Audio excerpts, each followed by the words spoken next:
Hello student, कैसे हो आप सब। स्वागत है आपका आपके अपने यूट्यूब चैनल स्टडी विद आशु में। स्टूडेंट्स, आज के इस वीडियो में हम देखेंगे नीश कंसेप्ट के ऊपर, इकोलॉजिकल नीश। ठीक है, तो चलो शुरू करते हैं। इकोलॉजिकल नीश है वो कम्युनिटी इकोलॉजी में आती है। तो कम्युनिटी इकोलॉजी हम शुरू कर रहे हैं। शुरू करते हैं नीश कंसेप्ट पे। इकोलॉजिकल नीश कंसेप्ट आता है तो कॉइन्ड बाय किसके द्वारा दिया गया है, जॉनसन के द्वारा। फर्स्ट यूज बाय, तो फर्स्ट यूज किसने किया, जे ग्रीननेल 1917 में। ठीक है, तो डिफाइन अलग अलग डेफिनेशन होती है और आगे हम सबसे बढ़िया डेफिनेशन देखेंगे नीश की। जैसे जैसे आगे कंसेप्ट्स आते जाते हैं, ठीक है, एक्सपेरिमेंट आते जाते हैं, तो अच्छी अच्छी डेफिनेशन आती जाती है। तो पहली ये डेफिनेशन है, तो डेफिनेशन क्या है, animal needs place in environment. तो जो भी है एक इंडिविजुअल पर्टिकुलर स्पेस या फिर रिसोर्स है, ऑक्यूपाई किया जाता है कोई इंडिविजुअल पॉपुलेशन का, स्पीसीज का। बहुत सारे नीश कंसेप्ट है वो दिए गए थे अलग अलग साइंटिस्ट के द्वारा। तो लास्ट में हम देखेंगे कौन सा ज़्यादा सही है पूरे एक्सपेरिमेंट के साथ में उनके। तो जैसे जैसे अच्छा है वाला वो कंसेप्ट है वो आएगा, हाइपरवॉल्यूमिक वाला, तो वो पुराने वाले है वो डिक्लाइन होते जाएंगे। तो कंसेप्ट, नीच कंसेप्ट किस किस के बारे में हम देखेंगे। स्पेशल नीच कंसेप्ट आएगा, उसके बारे में डिस्कस करेंगे ग्रीननेल के द्वारा। ठीक है, फोरिजिन नीच कंसेप्ट होता है उसके बारे में डिस्कस नहीं करेंगे हम। ट्रॉपिकल वो नीच कंसेप्ट होता है ओडम का, उसके बारे में डिस्कस करेंगे। और हाइपरवॉल्यूमिक नीच कंसेप्ट है हचिंगसन वाला, तो उसके बारे में हम डिस्कस करेंगे। 1957 में दिया था उन्होंने, तो इनके बारे में हम डिस्कस करेंगे। ओडम द्वारा डेफिनेशन दी गई है नीश की, तो वो क्या है। नीश इज ए स्पेस और रिसोर्स, स्पेस और resource occupy by organism to play its functional role. Population में जो स्पीशीज होती है वो अपना फंक्शनल रोल कहाँ पे, कोई भी स्पेस पे और एक पर्टिकुलर रिसोर्स पर वो करती है, तो वो नीश होता है। ठीक है, तो आगे और भी डेफिनेशन आएगी, आपको समझ में आ जाएगा पूरा नीश क्या होता है। ठीक है, तो इसके समझने के लिए गाउस ने एक्सपेरिमेंट किए थे, कम्पिटेटिव एंड एक्सक्लूशन एक्सपेरिमेंट्स। ठीक है, तो वो देखते हैं। पहला है जो उन्होंने एक बात बोली थी कि नो टू स्पीसीज कैन को एग्जिस्ट इन द सेम नीश। तो सेम एक नीश होता है पर्टिकुलर, तो उसके अंदर पर्टिकुलर मान लो एक ही रिसोर्स है, एक ही पूरा स्पेस है, तो उसमें दो अलग प्रकार की स्पीसीज है वो एक साथ है वो को एग्जिस्ट नहीं कर सकती है। ठीक है, या तो उसमें से दो में से एक ही जिंदा रहेगी। ठीक है, तो उसके रिलेटिव उन्होंने एक एक्सपेरिमेंट किया था। ठीक है, पैरामीशियम काउडेटम और पैरामीशियम ओरेलिया पे। ठीक है, तो एक्सपेरिमेंट देखते हैं वो क्या था। पहला उन्होंने क्या किया, दोनों को अलग अलग ग्रो कराया कल्चर मीडिया में। जैसे कि पैरामीशियम काउडेटम को ग्रो कराया कल्चर में, तो वो एक ही प्रकार की स्पीशीज थी कल्चर में और रिसोर्स वगैरह था ही उसमें उसके रिलेटेड, तो उसमें वो ग्रो कर दिया।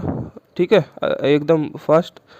एंड फिर अलग से ही पैरामीशियम ओरेलिया को ग्रो कराया। ठीक है, तो वो भी उसमें अकेला ही था ओरेलिया, तो उसमें वो आराम से वो ग्रो कर लिया है। उसने एन मतलब पॉपुलेशन की साइज है वो बढ़ा ली है। ठीक है, तो ग्राफ आपको समझ में आ गया होगा।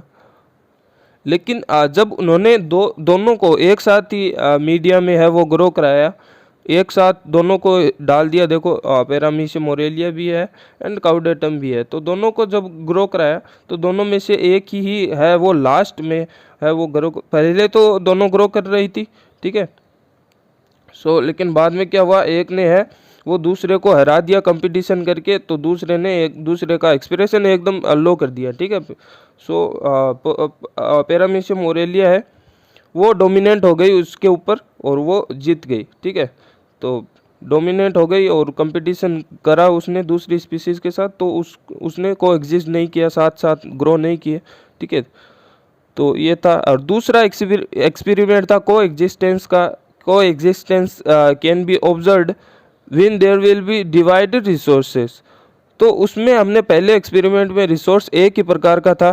ठीक है, रिसोर्स को हमने डिवाइड नहीं किया था, लेकिन दूसरे एक्सपेरिमेंट में बोल रहे हैं कि अगर रिसोर्स को डिवाइड कर देंगे, दो अलग प्रकार के रिसोर्स अगर हम उनको देंगे तो वो को एग्जिस्टेंस कर पाएंगे, दोनों साथ में ग्रो कर पाएंगे, को मतलब साथ में। ठीक है, तो पैरामीशियम उन्होंने ओरेलिया और कॉर्डेटम दोनों में से कोई भी ले सकते हैं, और दूसरा उन्होंने लिया पैरामीशियम बर्सेलिया को। ठीक है, तो अभी फिर से दोनों ने उन्होंने अलग अलग से ग्रो करवाया। पैरामीशियम कॉर्डेटम को ग्रो कराया, उसने साइज़ को बढ़ा दिया, एंड बुर्सेलिया को ग्रो कराया कल्चर में, तो उसी प्रकार का एक्सप्रेशन देखने को मिला, बढ़ गया पॉपुलेशन साइज। यहाँ पे रुक रहा है बिकॉज यहाँ पर कल्चर मीडिया ख़त्म हो चुका है। ठीक है, तो यहाँ पे देखो कल्चर मीडिया ख़त्म हो चुका है, तो यहाँ पे वो पॉपुलेशन साइज में पूरा जो लास्ट में थी उतनी ही रह रही है। ठीक है, तो जब उन्होंने रिसोर्स का डिवाइडेशन किया, फिर दोनों को एक साथ ग्रो कराया, पैरामीशियम बर्सेलिया और कॉर्डेटम को, दोनों को जब उन्होंने ग्रो कराया, और उस समय उसमें दो अलग अलग प्रकार के रिसोर्सेज थे, तो उस पर बर्सेलिया ने अपने अलग रिसोर्स के ऊपर है वो डिपेंड करके ग्रो किया। ओके, एंड कॉर्डेटम ने अपने अलग प्रकार के है वो रिसोर्स पे है वो ग्रो किया। ठीक है, तो उसके डेड पार्टिकल है वो फ्लोटिंग किए हुए हैं। तो अब अगर हम ग्राफ देखेंगे तो दोनों का साथ में अगर ग्रो कराने का, तो दोनों पॉपुलेशन साइज बढ़ रही है, दोनों की साथ में पॉपुलेशन साइज बढ़ रही है, लेकिन किसी की भी एकदम कम है वो नहीं हुई है, दोनों को एग्जिस्टेंस कर रहे हैं अपने रिसोर्स पे। ठीक है, जब हमने रिसोर्स डिवाइड कर दिया तो। ठीक है, सो इससे क्या पता चला, अलग अलग रिसोर्स है उस पर डिपेंड कर रहे हैं, तो उसका पर्टिकुलर नीश, जैसे कि हम बोल सकते हैं पैरामीशियम बर्सेलिया का वो अलग नीचे वाला है, वो रिसोर्स वाला वो नीश है। ठीक है, तो गाउस एक्सक्लूसिव हमने देखा जिसमें उसने सेम रिसोर्स लिया था, गाउस को एक्सिस्टेंस एक्सपेरिमेंट में रिसोर्स का पार्टीशन कर दिया था। ठीक है, सो स्मॉल पार्ट वो जोसेफ ग्रीनलैंड ने कॉइन किया था वर्ड नीश को कॉइन किया था। ठीक है, so to denote the micro habit where the organism live, तो कौन से माइक्रो हैबिट में जहाँ पे वो पर्टिकुलर है वो लाइव करते हैं, नीश उन्होंने बोला था उसको। तो he laid emphasis on the distribution of organism and their structure polity in relation to microhabit. Thus, he considered the niche to be a subdivision of the habit and treated it as a distributional unit. So, distributional unit बोला उसने niche को। सो अब बात करते हैं शुरू से, वो हमने जितने कंसेप्ट देखे थे नीश के, तो उसके बारे में हम कंसेप्ट है वो देखेंगे, मेन जो कंसेप्ट है नीश के। सो स्पेशल और हैबिटेट नीश कंसेप्ट है वो देखेंगे ग्रीनलैंड का, एंड ट्रॉपिकल नीश कंसेप्ट जो कि ओडम का था वो देखेंगे, और hypervolumic niche concept and multidimensional niche concept जो कि हचिंसन का था, तो वो भी देखेंगे। तो पहले शुरू से देखते हैं स्पेशल एंड और हैबिटेट नीश कंसेप्ट। सो इस कंसेप्ट के अकॉर्डिंग स्पीसीज होता है उनका पर्टिकुलर एक हैबिट होता है, हैबिटेट होता है, आवास होता है। ठीक है, जहाँ पे वो उसके ऊपर डिपेंड करके वो जहाँ पे रहते हैं। ठीक है, और एक ही प्रकार की स्पीसीज किसी हैबिटेट में यूनिक एनवायरनमेंट शो अगर करता है, माइक्रो हैबिट एक ही हम एग्जांपल देखेंगे, जैसे कि एक एग्जांपल लेकर हम इसको देखते हैं। सो उसका मेपल फॉरेस्ट में 7 स्पीसीज होती है मिलीपीड्स की, तो उसका एक एग्जांपल लेकर अगर हम देखते हैं तो उसमें है वो उसकी अलग अलग अलग स्पीसीज होती है। एक स्पीसीज है वो जैसे कि पेड़ की है वो पत्तियों पर डिपेंड करती है, हैबिटेट है उसका अलग इन्वायरमेंट शो कर रही है। दूसरी उसकी स्पीसीज है उसके पेड़ के जो भी सीड्स वगैरह फ्रूट वगैरह उस पर है, सीड्स पे है, मान लो सीड्स पे है, वो डिपेंड कर रहे हैं, उसका अलग हैबिटेट है। ठीक है, अलग उसका माइक्रो इन्वायरमेंट है, उसका पर्टिकुलर इतना माइक्रो इन्वायरमेंट है। और तीसरी अलग स्पीसीज है जो कि उसकी जो पत्तियों और उससे ज़मीन के बीच में जो बार्क आता है, ठीक है, उसके ऊपर डिपेंड कर रही है। और सारी है वो पूरा उस पेड़ के ऊपर है, वो डिपेंड कर रही है। ठीक है, तो ये इनका अलग अलग माइक्रो हैबिट है। लेकिन गाउस का जो एक्सपेरिमेंट था, आप सभी को पता है, हमने बात की, डिस्कस की अभी। सो गाउस का एक्सपेरिमेंट था कि जैसे कि है ये मान लो एक स्पीसीज है पर्टिकुलर पत्ती के ऊपर है वो डिपेंड कर रही है।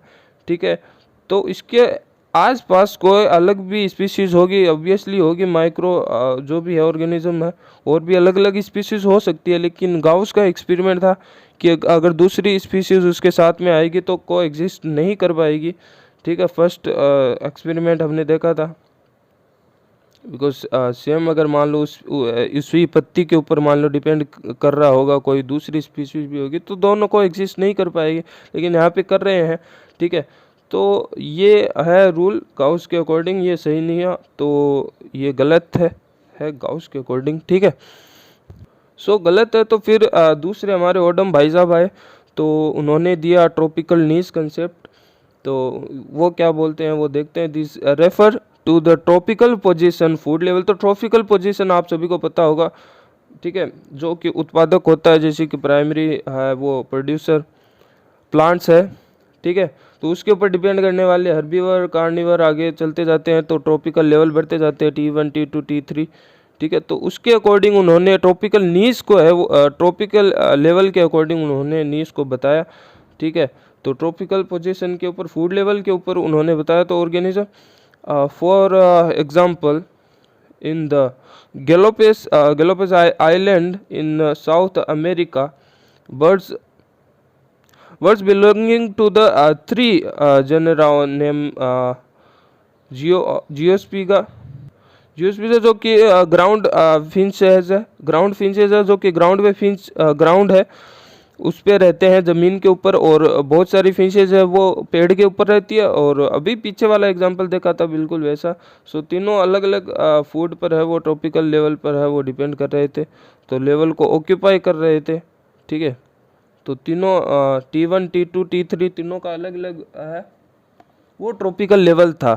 ठीक है, तो फूड लेवल उनका अलग था T1 T2 एंड T3 का।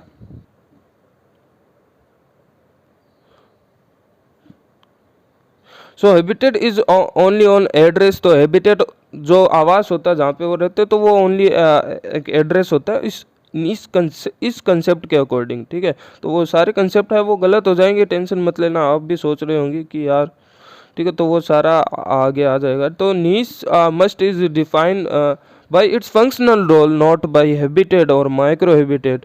तो उसके फंक्शनल रोल के ऊपर डिपेंड होता है। तो ये कंसेप्ट ओडम वाला जो कि ट्रॉपिकल लेवल वाला है वो सही है या गलत है, तो इस एग्जांपल के थ्रू हम देखते हैं। ठीक है, तो इस पिक्चर में है वो एक टेरिस्टेरियल इन्वायरमेंट है स्थलीय, और ये है जलीय इन्वायरमेंट, और जल का ऊपर वाला भाग है, ये नीचे वाला भाग है। ठीक है, लेटीट्यूड है वो चेंज हो रहा है, ऊपर जा रहा है एल्टीट्यूड। ठीक है, तो इसमें अलग अलग है वो स्पीसीज है, जैसे कि रेबिट है, इंसेक्ट है, डियर है, अलग अलग स्पीसीज है। तो ट्रॉपिक लेवल के अकॉर्डिंग इन सभी अलग अलग स्पीसीज का ट्रॉपिकल लेवल अलग अलग होना चाहिए था। ठीक है, जैसे कि इसका T1 होना चाहिए था, इसका T2 होना चाहिए, इसका T3 होना चाहिए था। ठीक है, लेकिन तीनों स्पीसीज का आप सभी को पता है कौन सा लेवल है, तीनों है वो प्रोड्यूसर के ऊपर डिपेंड कर रहे हैं, प्लांट के ऊपर। रेबिट भी प्लांट के ऊपर, डियर भी है वो घास खा रही है प्लांट के ऊपर, और इंसेक्ट भी है कहीं ना कहीं है वो घास खा रहे हैं। ठीक है, और फिशेज है वो भी हर्बीवर होते हैं, वो भी घास खाती है। तो सारी की ट्रॉपिकल लेवल है वो चेंज नहीं हो रही है। T1 ट्रॉपिकल पे है तीनों चारों। ठीक है, T2 पे। तो इससे क्या कंक्लूड हुआ कि अगर सेम ही अगर इनका है ट्रॉपिकल लेवल तो वो सेम नीश का होना चाहिए, जबकि नीश का एक रूल है, अलग अलग स्पीसीज़ का नीश सेम नहीं होना चाहिए। एक पर्टिकुलर स्पीसीज़ का नीश है वो उसका ही होना चाहिए, अलग स्पीसीज़ का उसके साथ नहीं होना चाहिए। तो इसका अकॉर्डिंग ये भी है रूल है वो ख़त्म हो गया है, गलत हो गया है। ठीक है, सो तीसरा रूल हमने देखा था हाइपरवॉल्यूमिक नीश और multi dimensional niche concept Hutchinson का था। तो भाई हचिंसन इन 1965 में उन्होंने दिया था। तो उनके अकॉर्डिंग जो स्पेस है, पर्टिकुलर स्पेस है, वो भी नीश नहीं होता है। उनका पर्टिकुलर जो ट्रॉपिकल पोजीशन है वो भी नीश नहीं होता है, जो कि ट्रॉपिकल ओडम ने बताया था वो भी नीश नहीं होता है। लेकिन इन्होंने बताया कि जो कि इन्वायरमेंटल ग्रेडियंट होता है, जो पर्टिकुलर इन्वायरमेंटल ग्रेडियंट जिस पे वो रहते हैं स्पीशीज, पर्टिकुलर स्पीशीज, तो वो होता है उसका नीश। ठीक है, उसके हम ग्राफ के अकॉर्डिंग देखेंगे डिफरेंट डिफरेंट स्पीसीज है वो अलग अलग टेम्परेचर, लाइट एंड अलग अलग biotic and biotic abiotic factor है उस पर डिपेंड कर रहे हैं। तो हम इसी को एक एग्जांपल लेके देखते हैं। तो यहाँ पे देखते हैं जैसे कि ये वाला है, इसका अलग टेम्परेचर है, ये वाला इसका इधर जैसे जैसे हम लेटीट्यूड बढ़ा रहे हैं, जैसे जैसे हम आगे बढ़ रहे हैं उसका टेम्परेचर है वो है डिफरेंट कर रहा है। जैसे कि मान लो बढ़ रहा है ऐसा मान लो, ठीक है, तो इसका अलग टेम्परेचर होगा, इस इन्वायरमेंटल स्पेस का अलग, इसका अलग टेम्परेचर होगा, इसका अलग टेम्परेचर होगा। तो इन्वायरमेंटल ग्रेडियंट हम देख रहे हैं, ठीक है। ऊपर मान लो लाइट देख रहे हैं तो नीचे से नीचे मान लो यहाँ पे है वो नीचे ही नीचे डार्क है, एकदम डार्क है, यहाँ पे लाइट है लाइट है लाइट है। तो इसके अकॉर्डिंग हम अलग अलग environmental gradient, particular environmental gradient है वो चुन लेते हैं। जैसे कि मान लो यहाँ पे रेबिट है, वो इतने पे रेबिट है, वो सर्वाइव कर रहा है, तो इसका पर्टिकुलर इन्वायरमेंटल ग्रेडियंट क्या होगा, ये लाइट में है प्लस ये कम टेम्परेचर पे है, कम टेम्परेचर प्लस लाइट में है, ये इसका ये पर्टिकुलर है वो एनवायरमेंटल ग्रेडियंट हो गया रेबिट का। तो ये इसका पर्टिकुलर नीस है। इस फिश का अगर देखें तो ये डार्क में है, नीचे है, लाइट है वो कम है, मतलब डार्क में है, लेकिन टेम्परेचर मानना कम ही है, टेम्परेचर इसके जैसा ही है, लेकिन ये लाइट कम है पे डिपेंड कर रहा है, ठीक है। तो लाइट कम डार्क में है, प्लस में है वो कम टेम्परेचर पे है, तो फिश, तो इसका एक अलग एनवायरमेंटल ग्रेडियंट हो गया। तो ये इसका पर्टिकुलर नीस होगा, ठीक है। इंसेक्ट, जैसे कि हम इंसेक्ट कर रहे हैं तो रेबिट से ज़्यादा टेम्परेचर पे ये सर्वाइव कर रहा है, इसका ये पर्टिकुलर नीस है, ठीक है। और ऐसे ही डियर है वो ज़्यादा टेम्परेचर पे है वो सर्वाइव कर रहा है। सो अब एक छोटा सा इकोलॉजिकल नीश है वो आता है। तो ecological niche is an area occupy by an organism to play its functional role under certain set of environmental gradient. तो इकोलॉजिकल नीश होता है ये। सो लास्ट में है हमारे हचिंसन जी, उन्होंने है वो हाइपरवॉल्यूमिक मल्टी डायमेंशनल वो नीश कंसेप्ट है वो सही दे दिया है, ठीक है, वो एकदम सही है, ठीक है। तो इकोलॉजिकल नीश, जैसे कि हम अगर आगे हम देखेंगे नेक्स्ट वाली वीडियो में फंडामेंटल नीश और रियलाइज नीश, बहुत सारे क्वेश्चन आते हैं CSIR नेट में उसके अकॉर्डिंग। तो उसमें जैसे कि ये ऐसा ग्राफ आएगा, तो उसमें जैसे कि एक स्पीसीज है उसका ये पर्टिकुलर है इन्वायरमेंटल ग्रेडियंट है, इसका ये पर्टिकुलर नीश है, इसका सेकेंड वाली स्पीसीज का ये है इन्वायरमेंटल ग्रेडियंट, ठीक है। तो इसके अकॉर्डिंग है यहाँ पे यूटिलाइज सोर्स को है वो कितना कर रहा है वो आगे दे रखा है, ठीक है, इतना कर रहा है इतना कर रहा है। तो नेक्स्ट है वो फंडामेंटल नीश और रियलाइज नीश के ऊपर बहुत सारे एक्सपेरिमेंट है, दोनों को ओवरले वगैरह सब, तो आपको वो देखना है। तो चैनल को सब्सक्राइब कर दो, जल्दी वीडियो आ जाएगी, और कमेंट में भी बता देना, ठीक है। तो इतना ही था इस वाली वीडियो में। वीडियो अगर आप पसंद किया है आपने, तो अगर आपको अच्छी लगी तो वीडियो को लाइक कर देना, और बस बाय बाय बाय।